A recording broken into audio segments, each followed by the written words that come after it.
Shalom, my friends. I am Rabbi David, and today I am going to reveal the ancient spiritual technology that Yeshua, the master teacher you know as Jesus, used before he performed every single one of his miracles. This is not a prayer of begging. It is a prayer of commanding.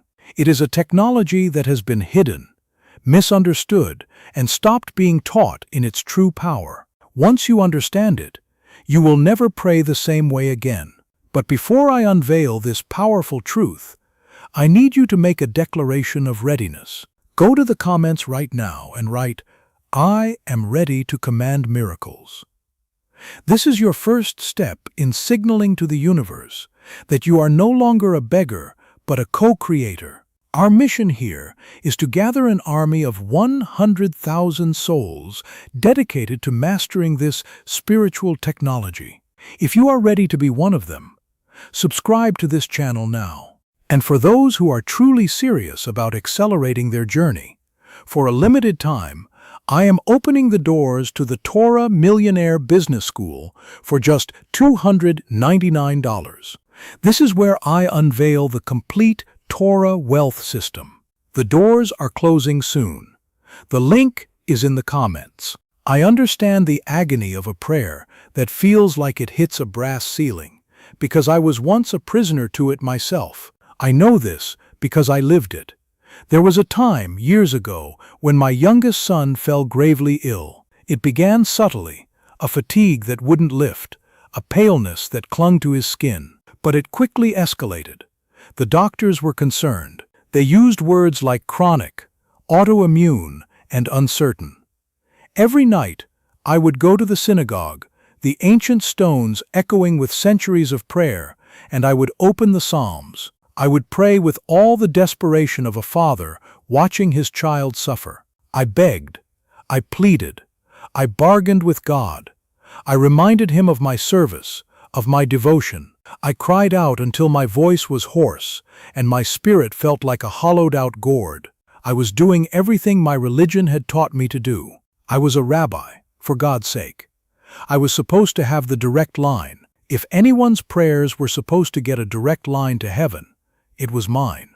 But his condition didn't improve. In fact, it seemed to get worse. Each doctor's visit brought more grim faces, more confusing charts, more sterile-smelling corridors that felt like the hallways of hopelessness. The weight of my unanswered prayers was a physical burden. It was a stone in my gut. It created a tension in my home so thick you could feel it, a silent, screaming anxiety that poisoned our meals and haunted our sleep. I started to question everything. My faith, once a mighty fortress, felt like a sandcastle against a rising tide of doubt. My connection to God felt like a delusion.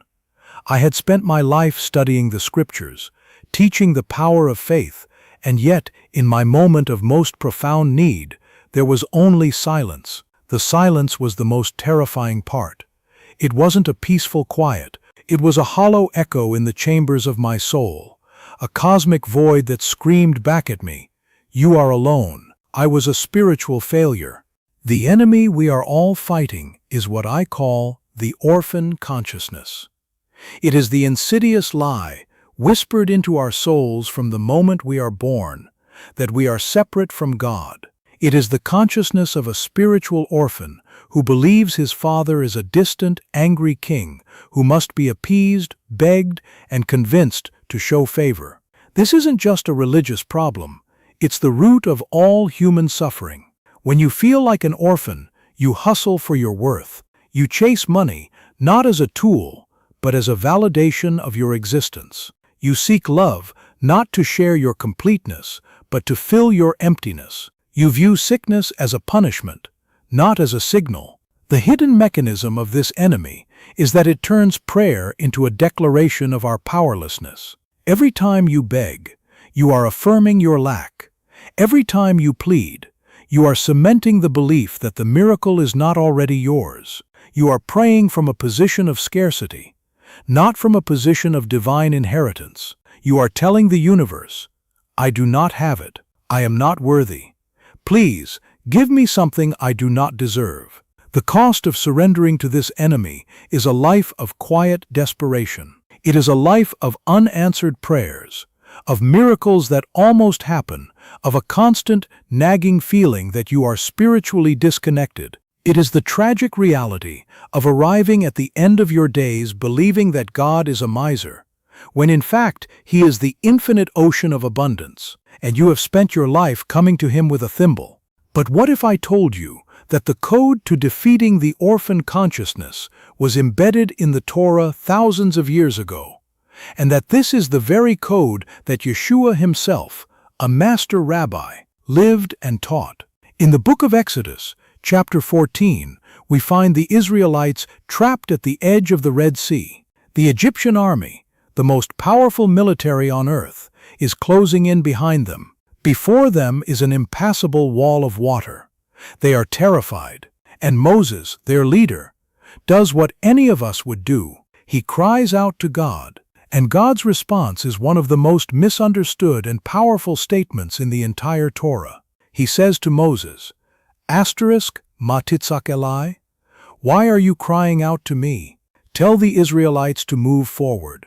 Think about the audacity, the sheer shock of that command. God is not saying, let me think about it. He is not saying, pray harder. He is saying, stop praying like an orphan and start commanding like a son. The power is in you. Act as if the miracle is already done. The Kabbalists teach that Moses wasn't just a prophet. He was a master of spiritual technology. He understood that the world we see, this physical realm of Asiya Asturik, is merely a projection of a higher spiritual reality. The world of Atzilut Asturik, the realm of pure divine will, the miracle of the sea splitting, was already a perfect, completed fact in the spiritual realm. Moses' job was not to beg for it, but to activate it, to be the conduit, to draw it down into the physical world through an act of unwavering certainty. This is the secret. This is the technology. It is a prayer that does not ask, but affirms. It is a prayer that does not hope, but knows. It is the prayer of the co-creator, not the beggar. That night, in the sterile quiet of the hospital waiting room, the air thick with the smell of antiseptic and fear, I finally broke. I had been reading that very passage from Exodus, and it was as if God himself had slapped me across the face. I had been crying out to God when he was telling me to command the sea to part. I had been acting like an orphan, not a son. I made a decision. I would no longer pray for my son's healing. I would pray his healing. I closed my eyes.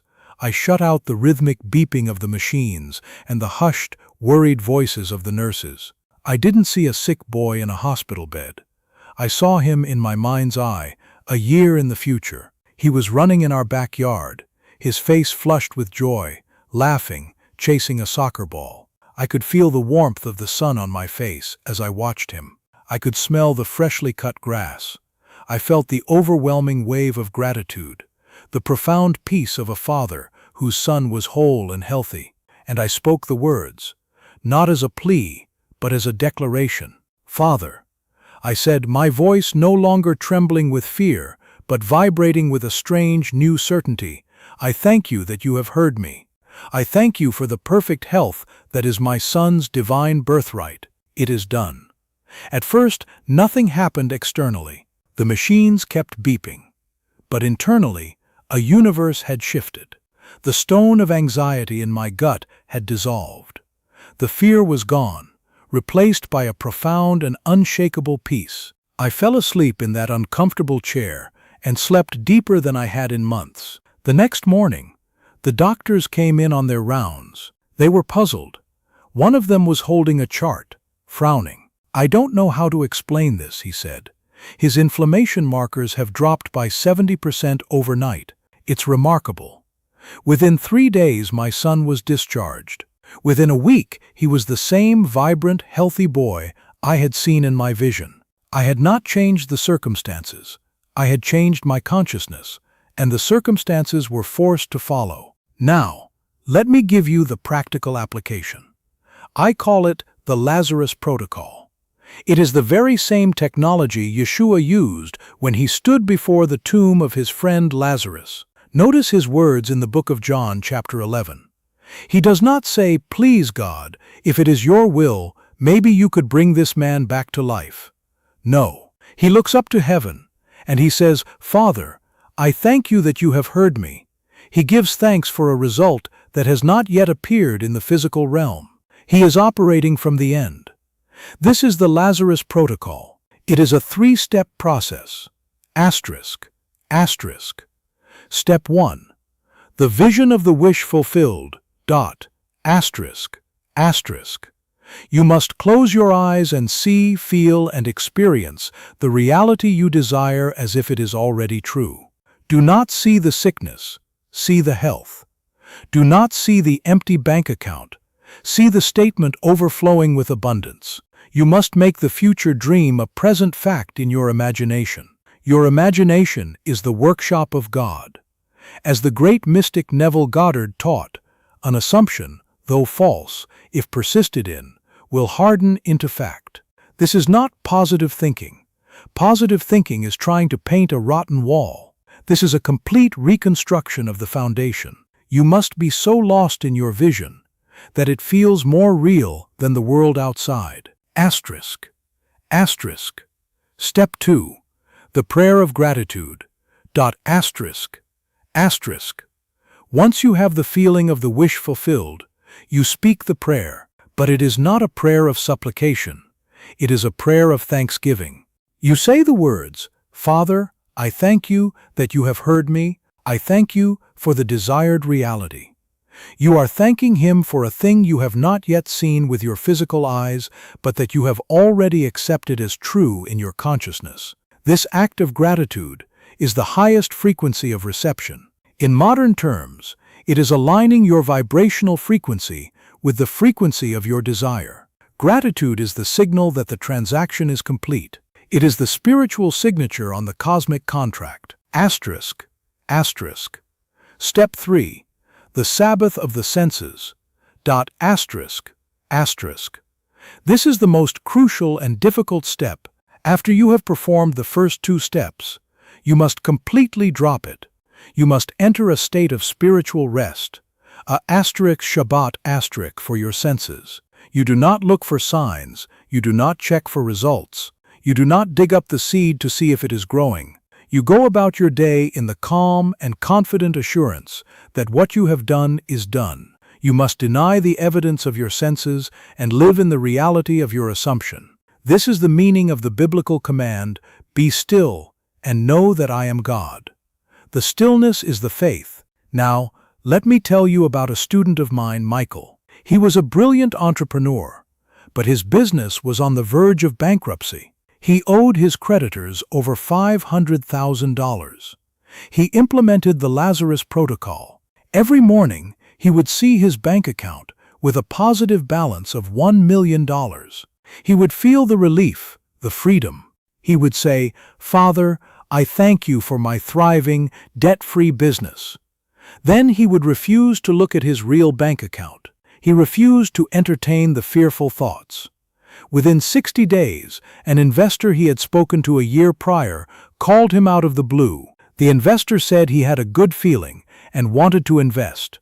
The amount was exactly what Michael needed to clear his debts and expand. This is not a coincidence. This is spiritual law. Or consider Sarah, a woman in her late 40s, who had been told by doctors she would never conceive a child. She used this protocol. She imagined holding her baby. She felt the weight of the child in her arms, smelled the scent of its skin. She thanked God for her healthy, beautiful child. She stopped obsessing over fertility treatments.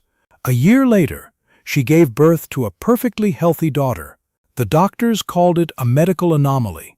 We call it the law. Now, I know the objections that are rising in your mind. The first is, "But Rabbi, this sounds like I'm trying to manipulate God. It feels arrogant." I understand that concern. It comes from a lifetime of being conditioned by the orphan consciousness. But here is the truth you must grasp. You are not manipulating God. You are aligning with God. You are a co-creator with the divine. The Talmud teaches that God created the world but left it unfinished so that humanity could be his partner in the ongoing act of creation. When you use your imagination and your faith to bring forth a new reality, you are not being arrogant, you are fulfilling your highest purpose. Yeshua himself said, "Is it not written in your law?" I said, "You are God's." He was reminding you of your divine inheritance. Stop acting like a beggar pleading for scraps from the king's table, and start acting like the son of the king, who knows that all the Father has is his. The second objection is even more subtle.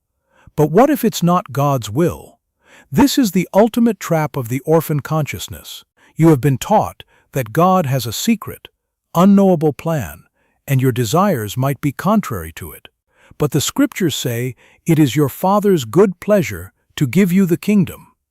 The divine will is not for you to suffer, to be sick, or to be in lack. The divine will is always for more life, more love, more abundance. The only thing that can stand in the way of that will is your own consciousness, your own belief in your separation from it. Stop using God's will as an excuse for powerlessness. Assume that your righteous desires are God's will seeking to express itself through you. So here is my challenge to you. For the next 21 days, you will commit to the Lazarus Protocol. Not 20 days. Not 22. 21. It takes that long to rewire a neural pathway, to build a new habit of consciousness. For 21 days, you will apply this technology to one area of your life. Here are your 3 immediate, non-negotiable actions. 1. Choose one specific area of your life that requires a miracle. Just one. Don't try to fix everything at once. Focus your creative power. 2. Every morning, for at least 5 minutes, you will perform step 1 and step 2 of the protocol. You will live in the vision and give thanks for its reality. You will make it the most real part of your day. For the rest of the day, you will practice step 3. Every time a doubt or fear arises, you will not fight it. You will simply say, "It is done," and return your mind to a state of peaceful, confident rest. And here is a bonus tip. Find an accountability partner to share your commitment with, but not your specific desire. The desire is sacred. It is between you and God. Simply tell your partner, "I am practicing the Lazarus Protocol for the next 21 days. The power of a shared commitment is immense. Remember, the Talmud teaches, a prisoner cannot free himself from prison. You need a brother or sister on this journey. And now, I want to end with a blessing. May you be blessed with the courage to see beyond the evidence of your senses, the wisdom to apply this sacred technology, and the faith to accept your rightful place as a co-creator with God. May you awaken from the slumber of the orphan consciousness and realize that the kingdom of heaven is, and always has been, within you. May your prayers no longer be the cries of an orphan, but the confident declarations of a beloved son, a beloved daughter. I am praying for you. Shalom.